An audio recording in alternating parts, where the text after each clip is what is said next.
दोस्तों नमस्कार। आज चलिए देखते हैं आप लोगों का रिजल्ट कि किसका किसका जो है रिजल्ट क्या होने वाला है। और अपना जो है आप सभी अपना रिजल्ट आज देख सकते हैं और उसी पे जो है आज हम ये वीडियो बना रहे हैं। तो इसमें आप लोगों को लग रहा होगा कि कौन सा रिजल्ट है। तो सबसे फर्स्ट मैं बता दूं आप लोगों को कि यदि आप लोग ये सोच रहे हैं कि फिजिकल का जो है रिजल्ट, जो कि सभी को पता है कि फिजिकल का रिजल्ट के बारे में भी बहुत लोग क्वेश्चन कर रहे हैं कि क्या फिजिकल का रिजल्ट कब आएगा।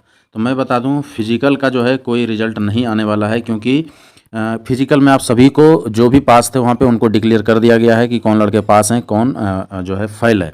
आज जो हम बात करने वाले हैं वो अलग मैटर पे बात होगा और एकदम मस्त चीज़ों पे बात होने वाला है, बहुत ही अच्छा लगेगा। दूसरी बात कि आपका एग्जामिनेशन कब होगा उस पर भी बात करेंगे। तो चलिए सबसे फर्स्ट मैं बता दूं, जितने भी लड़के की फिजिकली पास हैं, यानी कि जो भी रनिंग में पास हैं, सबसे बड़ा तो है कि वो जो है एक स्टेप आप पास कर चुके हैं। और यदि आप अपना रिजल्ट देखना चाहते हैं कि आपका फाइनल रिजल्ट क्या होने वाला है, तो आपके पास अभी दो महत्वपूर्ण चीज़ है। फर्स्ट है रिटन एग्जामिनेशन, सभी को पता है, जो कि सबसे मेन चीज़ है अभी फर्स्ट में रिटन एग्जामिनेशन। और उतना ही बड़ा चीज़ यहाँ पे टाइपिंग भी होने वाला है। यदि आप इंग्लिश से देंगे तो 35 और हिंदी से देंगे तो 30 का स्पीड। सबसे बड़ी बात यहाँ पे आज ये करेंगे कि आप लोगों को एक छोटा सा चीज़ है कमेंट्स करना है कि आप जो अभी कोई भी चीज़ पे कोई ना कोई सेट लगा रहे हो, या तो कोई ऑफलाइन क्विज कर रहे हैं जाके, जहाँ पे क्विज में लड़के सेट देते हैं, जैसे 100 लड़का 200 लड़का बैठता है, तो उस सेट में आपको कितना नंबर आता है। अभी मान लीजिए कि 100 नंबर का यदि आप सेट दे रहे हैं, जो कि बीएसएफ एचसीएम का ये जो सिलेबस है उसके हिसाब से, जैसे आप सभी को पता है कि मैथ्स है, रीजनिंग है, इसमें हिंदी या इंग्लिश है, उसके बाद एक कंप्यूटर है और दूसरा क्लेरिकल एप्टीट्यूड है। टोटल जो है 5 सब्जेक्ट है और 100 नंबर का एग्जाम है, यानी 20-20 नंबर का सारा है। तो आप जो अभी सेट लगा रहे हैं तो उसमें से आपको कितना नंबर आ रहा है आप एक बार जरूर यहाँ पे लिखिएगा। और ये भी बताएंगे कि कितना मिनिमम नंबर आप ला रहे हैं तो आपका पासिंग का संभावना यहाँ पे है।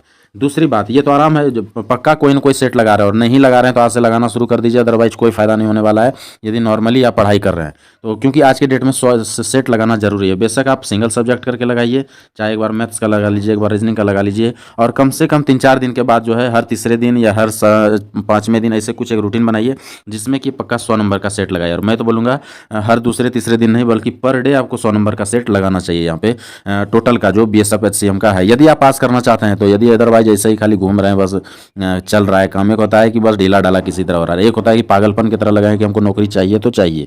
तो हम बात कर रहे हैं नौकरी चाहिए तो चाहिए वाली, ठीक है। तो यदि आप ऐसा चाह रहे हैं कि हमको नौकरी किसी भी हाल में चाहिए तो आपको किसी भी स्थिति में मेहनत भी करना पड़ेगा। तो आप एक बार कमेंट्स में जरूर लिखिए कि आपका जो है कितना आ रहा है नंबर, जो भी आप सेट लगा रहे हैं 100 नंबर का, उसमें से 70, 75, 80, 85, 90 कितना आ रहा है। दूसरी बात, टाइपिंग यदि आपका है तो आज के डेट में आपका टाइपिंग का स्पीड कितना है, 35 है, 40 है, 45 है, 25 है, 20 है, क्या है आपका टाइपिंग का स्पीड। एक बार ये जरूर कमेंट्स कीजिएगा, मैं बता दूंगा कि आपका क्या स्थिति होने वाला है। वैसे भी मैं बाद में ये भी एक आपको समरी दूंगा जिससे ये भी पता चल जाएगा। और तीसरा चीज़ जो है आपका वो है मेडिकल। तो मेडिकल में बता दूं, मेडिकल के लिए उतना सोचने की जरूरत नहीं है, लेकिन फिर भी मैं बताऊंगा कि यदि आपको कोई प्रॉब्लम है तो एक बार जरूर कमेंट्स कीजिएगा, तो मैं ये भी बता दूंगा कि वो प्रॉब्लम ठीक हो सकता है या फिर आप मेडिकल में अनफिट हो जाएंगे, क्या होंगे। तो जो भी आपको कुछ वैसा लगता है वैसे बता दूं, जितने भी लड़के फॉर्म भरे हैं, जो भी तैयारी कर रहे हैं, जिन्होंने भी फिजिकल निकाली है वो सारे फिट हैं, तभी आप फिजिकल निकाल पाए हैं, सारे यंग हैं। तो मेडिकल में अनफिट की संभावना ना के बराबर है, लेकिन फिर भी कुछ ना कुछ वैसा निकल जाता है तो यहाँ पे अनफिट कर दिया जाता है।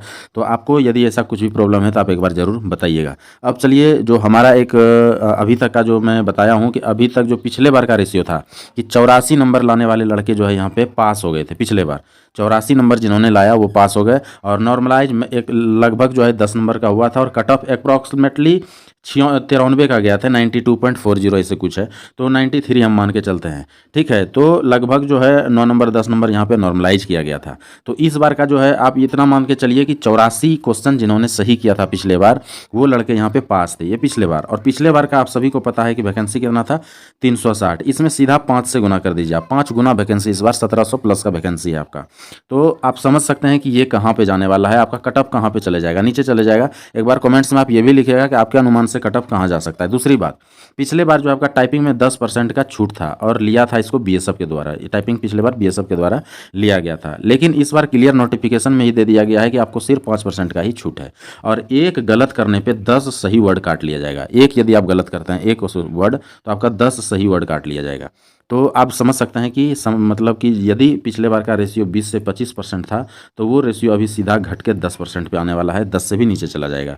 और यदि ये तो हो गया कि यदि सिर्फ 5% का लाया तो मिस्टेक 5% लाया तो ये घट जाएगा, 10% पे आ जाएगा। और यदि जो सीआरपीएफ के द्वारा जैसे लिया जाता है सॉफ्टवेयर पे, आप सभी को पता है कि सीआरपीएफ का जो सॉफ्टवेयर होता है वो आपको एक पेज दिया जाता है और वही पेज अपलोडेड रहता है सॉफ्टवेयर पे। वहाँ पे यदि आप सही भी लिख रहे हैं, खाली एक लाइन मिस्टेक कर गए तो आपका गलत होना शुरू हो जाता है।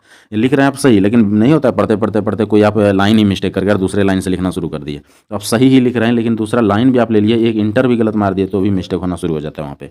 तो ये चीज़ ऐसा यदि हुआ तो मैं बता दूँ सीआरपीएफ का रिजल्ट होता है 1 से 2%, यानी 100 लड़के बैठते हैं तो 1 लड़का या 2 लड़का पास होता है, वो मैक्सिमम होता है, इससे ज़्यादा नहीं हो पाता है। यदि किसी बैच में 3 निकल जाता है तो किसी बैच में 0 भी होता है। ये स्थिति रहता है टाइपिंग का। तो आप समझ सकते हैं कि टाइपिंग का क्या रहने वाला है।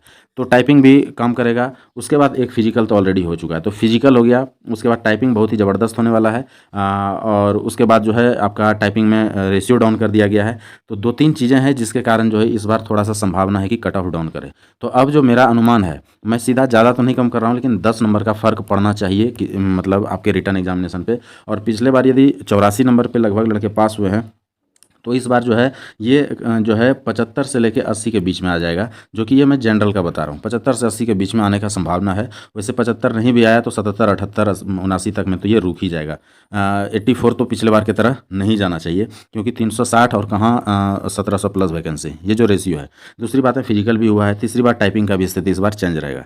तो आपका इसमें से कितना नंबर आ रहा है एक बार जरूर कमेंट्स कीजिएगा। टाइपिंग में बता दूं, यदि आप पिछले बार में यदि 40 या 45 का भी स्पीड था तो आप पास कर गए होंगे, लेकिन इस बार यदि आपका 40 और 45 का स्पीड है तो संभावना बहुत कम है। यदि आपका एक्यूरेसी बहुत ज़बरदस्त है, 95, 99 है, तो अब जो है इस बार पास कर सकते हैं, अदरवाइज फेल कर जाइएगा आप। तो आपको मैं बता दूं कि टाइपिंग अभी कितना है आप बता दीजिए। यदि आपका अभी कम भी है तो कोई बात नहीं, टाइपिंग के लिए आपको अभी भी 6 मंथ का टाइम है। 6 महीने में टाइपिंग कोई भी अपना सुधार लेगा, कोई बड़ी बात नहीं है। स्टार्ट भी करेगा, 0 से भी करेगा तब भी 6 महीने में टाइपिंग लेके आ जाएगा, यदि आप मेहनत अच्छे से करेंगे तो टाइपिंग का स्पीड क्या है आप ज़रूर बताइएगा। और यदि आपका एकदम कम है तो आप शुरू कर दीजिए, रात दिन करके कर दीजिए, आपका टाइपिंग सुधर जाएगा। 6 महीने आपके पास टाइम है, मैं बता रहा हूँ 6 से ज़्यादा भी लग सकता है, कम नहीं है। तो 6 महीने बहुत टाइम होता है। एग्जाम के लिए आपके पास अप्रॉक्सीमेटली 2 मंथ्स है। आप यहाँ पे अपना नंबर जो है 2 महीने में कम से कम 5-7 नंबर बढ़ा सकते हैं मेहनत से। यदि आपका कम भी आ रहा है तो 5-7 नंबर यहाँ पे आप बढ़ा सकते हैं। तो आप बताइएगा कि आपका एग्जाम में कितना, मतलब रिटन टेस्ट में 100 का टेस्ट दे रहे हैं तो कितना नंबर आ रहा है। और मेडिकल में जरूर कमेंट्स कीजिएगा, यदि वैसा कुछ है तो उसको आप ठीक कर सकते हैं विदाउट, मतलब वो नॉर्मल तरीके से, सिर्फ मेडिसिन के जरिए। ऐसा नहीं कि कोई ऑपरेशन करना पड़े या कुछ वैसा चीज़ करना पड़े, तो इससे भी ठीक हो जाता है। बहुत चीज़ें एक्सरसाइज से हो जाता है, बहुत चीज़ आयुर्वेदिक से हो जाता है, तो वो भी है। तो तीनों चीज़ का कमेंट्स कीजिएगा। और आपको क्या लगता है इसमें क्या कट ऑफ जा सकता है ज़रूर बताइएगा। वैसे मैं बता दूं कि कट ऑफ के लिए मत डरिए, आप लोग मेहनत करते रहिए पूरा जान जी लगा के। मैं आपको ये सब चीज़ें इसलिए बताता हूं कि आप मोटिवेट रहें और रात दिन करके मेहनत करते रहें पागलपन की तरह, तभी जाके संभव हो पाएगा। आपको मैं बता दूं आज के डेट में सभी लोग बोलता है, सच भी है कि भगवान मिलना आसान है, लेकिन गवर्नमेंट जॉब मिलना इतना आसान नहीं है। तो यही बात है, लेकिन मेहनत करने वाले के लिए आज भी सब चीज़, सब द्वार खुला है। तो आपके ऊपर है कि आप कितना मेहनत करते हैं और कौन कौन सा चीज़ आप अचीव कर सकते हैं। वीडियो अच्छा लगा तो लाइक करें, सब्सक्राइब जरूर कर दें इस चैनल को। ऐसा वीडियो मैं आप लोगों के लिए लेकर आते रहूँगा, जिससे कि आप मोटिवेट रहें, आपको हर इन्फॉर्मेशन मिलते रहे, प्लस आप जो है अपना तैयारी लगातार करते रहें और फाइनल सिलेक्शन लें। आज के लिए इतना ही, थैंक यू, धन्यवाद।